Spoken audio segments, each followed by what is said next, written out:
السلام عليكم ورحمة الله وبركاته. أهلا بيكم معايا فيديو جديد من فيديو النهاردة إن شاء الله هشرح فيه معاكم طريقة عمل وردة جميلة جدا وسهلة وبسيطة لعمل شال مستطيل أو مفرش للسفرة أو مفرش للسرير أو بلوزة أو كارديجان. نقدر نكون منها حاجات كتير جدا، حتى كمان ممكن نكون منها شنطة هتكون في منتهى الجمال والروعة.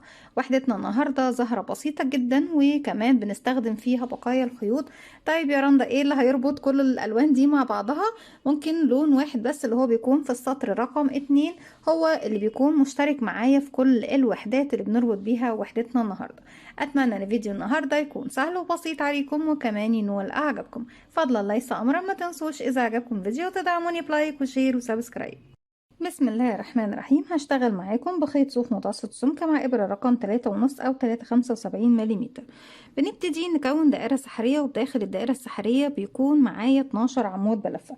بستخدم لكل وردة أو لكل زهرة 3 ألوان، وممكن تشكلي القطعة بتاعتك كلها بمجموعة ألوان كتيرة جدا زي ما انت عاوزة. هكون دائرة سحرية، بسيب مسافة من الخيط وعلى 2 من الأصابع هلف الخيط وارجع للخلف واجي تاني للأمام. مش هجيب الخيط جنب بعضه، هجيبه عكس بعضه بشكل حرف الاكس وارجع تاني للخلف. هلف ايدي الناحية التانية كده، بيكون اتكون عندي خلف الاصابع حلقتين. بنزل من تحت الحلقة الاولى وبسحب من تحتها الحلقة التانية. هلف ايدي وواحدة واحدة اخرج الخيط من على ايديا، واتاكد ان طرفين الخيط داخلين داخل الدائره السحريه. طرف خيط البدايه حافظ عليه عشان يقفلك الدائره السحريه، اما طرف الخيط المتصل بالشله برفعه على ايدي عشان ابتدي اشتغل. ما اقدرش اشتغل داخل الدائره قبل ما اقفلها، بيكون عندي على الابره حلقه بسحب الخيط واخرج منها بسلسله. كده بكون قفلت الدائره السحريه. هرتفع كمان سلسله، وهرتفع ان السلسلتين دول واحده قفلت بيها طبعا، والتانيه معايا هنا هتكون مجرد سناده تسند لي الغرزه الاولى اللي هبتدي اشتغلها، وهي غرزه العمود بلفه. علشان اشتغل عمود بلفه بيكون عندي على الابره حلقه، بلف لفه واحده اصبح معايا حلقتين. بدخل فراغي اسحب الخيط واخرج. معايا 1 2 3 حلقات، هسحب الخيط واخرج من حلقتين، 1 2 هيتبقوا 2، هلف خيط واخرج منهم. كده عمود 2 3، وبكمل لغاية ما بيكون معايا 12 عمود بلف. رجعت لكم تاني في النهاية، بقى معايا 12 عمود. بسم الله، 1 2 3 4 5 6 7 8 9 10 11 12. بعد ما خلصت ال 12 عمود، خيط البداية ببتدي اقفل سنتر او مركز الدائرة كويس جدا، وبعد كده بروح لاول غرزة اشتغلتها. سلسلتين ملناش علاقة بيهم، انا ليا علاقة باول عمود بس اشتغلته. بدخل تحت حرف الفي الضلعين فرونت لوب والباك لوب، ومعايا كمان خيط البداية. اسحب الخيط واخرج من الحلقة اللي عندي على الابرة بغرزة منزلق. كده بيكون السطر الاول عندي خلص. هبتدي اضيف بقى لون جديد، اللي هو زي ما قلنا مع بعض بيكون اللون المشترك معايا في كل الوحدات.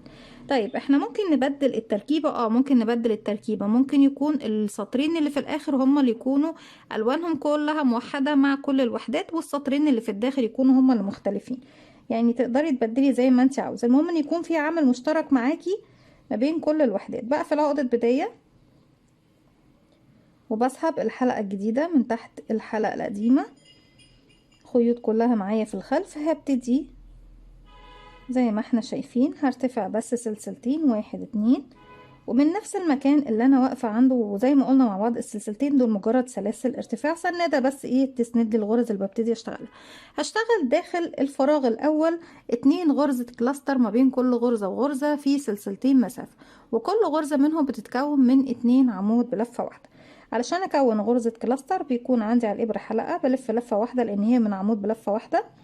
بدخل فراغي الاول، اسحب الخيط واخرج. كده معايا 3 حلقات، بسحب الخيط واخرج من حلقتين. لو بكمل عمود لاخره هسحب واسحب من الحلقتين، تمام. لكن انا مش بكمل عمود لاخره، يبقى هسيب الحلقة الاخيرة بتاعة العمود الاول ومعايا حلقة اساسية. هلف الخيط مرة تانية وهدخل نفس الفراغ، اسحب الخيط واخرج، اسحب الخيط واخرج بس من حلقتين واخلي الحلقة الاخيرة. اصبح معايا الحلقة الاساسية اللي دايما بتكون معايا على الابرة، وحلقتين اللي هما بتوع العمودين اللي اشتغلناهم لغاية نصهم. هسحب الخيط واخرج من ال3 حلقات كلهم مع بعض. سلسلتين مسافة، 1 2، وكمان مرة في نفس الفراغ بكون غرزة كلاستر تاني. ده 1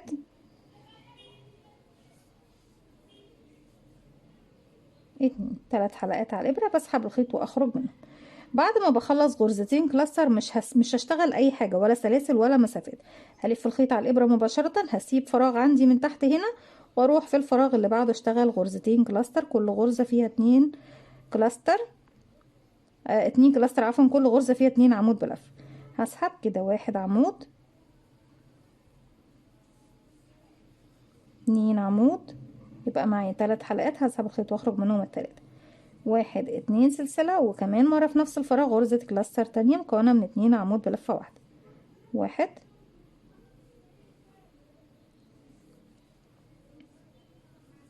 2، 3 حلقات. بسحب الخيط واخرج منهم كلهم، بلف الخيط مباشرة، بسيب من تحت فراغ واروح اشتغل في الفراغ اللي بعده كلاستر، سلسلتين كلاستر، وبكرر دوت لغاية ما بوصل لنهاية السطر.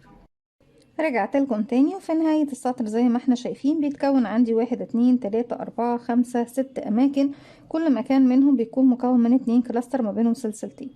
اول غرزة كلاستر اشتغلتها بقفل فوقيها بغرزة منزلقة. ابتدي اغير اللون جديد، بجيب الخيط اسيب منه مسافة، اسيب منه مسافة 10 أو 15 سنتي، والف الخيط حلقة على الهواء، بدخل داخل حلقة الف الخيط واسحب منها، بقفل عقدة بداية. هسحب الحلقة الجديدة من تحت الحلقتين الموجودين عندي على الإبرة، وفي نفس المكان اللي أنا واقفة فيه هبتدي ارتفع سلسلة وارجع بس للخلف كده للمكان اللي هو بيكون ما بين كل غرزتين كلاستر وغرزتين كلاستر، وانزل معايا كده على الإبرة حلقة، انزل اسحب الخيط واخرج معايا حلقتين، هسحب الخيط واخرج منهم كده بكون اشتغلت غرزة حشو.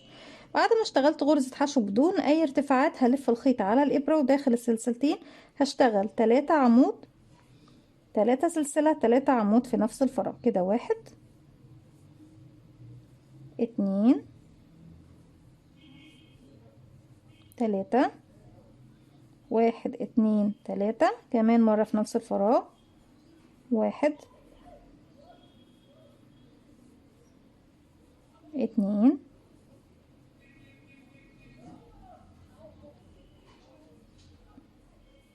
3. بعد ما خلصت 3 عمود، 3 سلسلة، 3 عمود، شايفين الفراغ بقى اللي هو ما بين كل 2 كلاستر و2 كلاستر، هنزل واعمل غرزة حشو.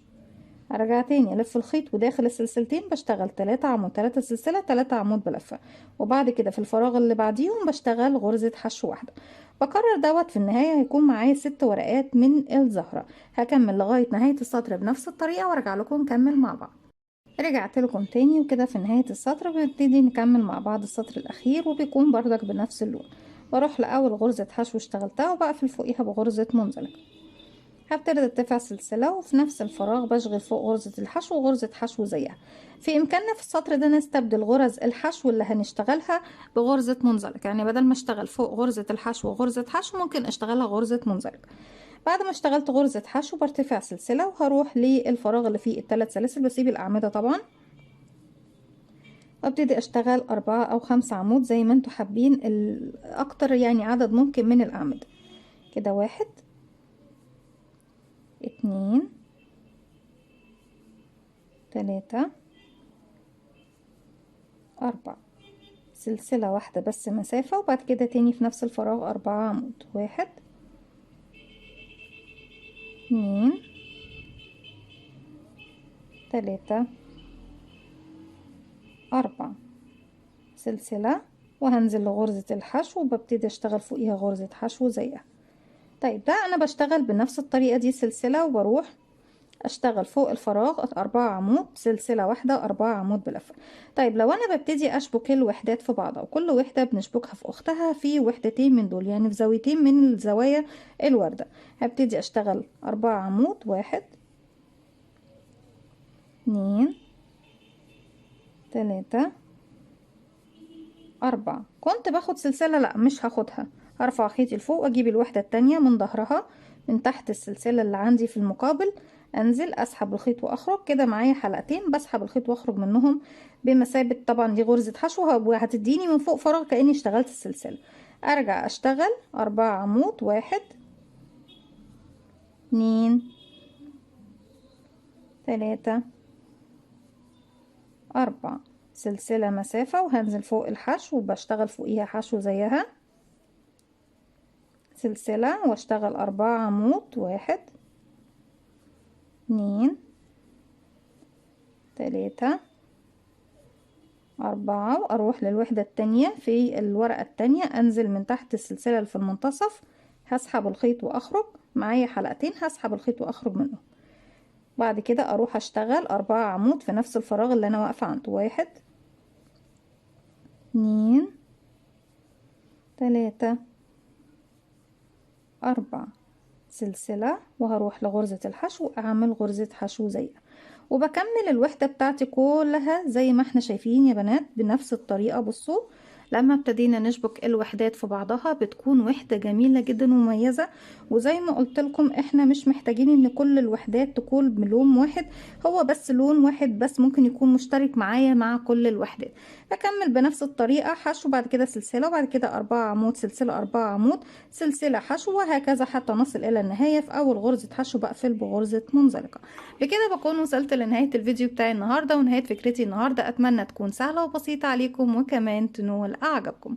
فضلا ليس أمرا، ما تنسوش إذا عجبكم الفيديو تدعموني بلايك وشير وسبسكرايب، واستنوني في فيديو جديد من وي. متنسوش كمان تفعلوا زرار الجرس يوصلكم مني كل جديد.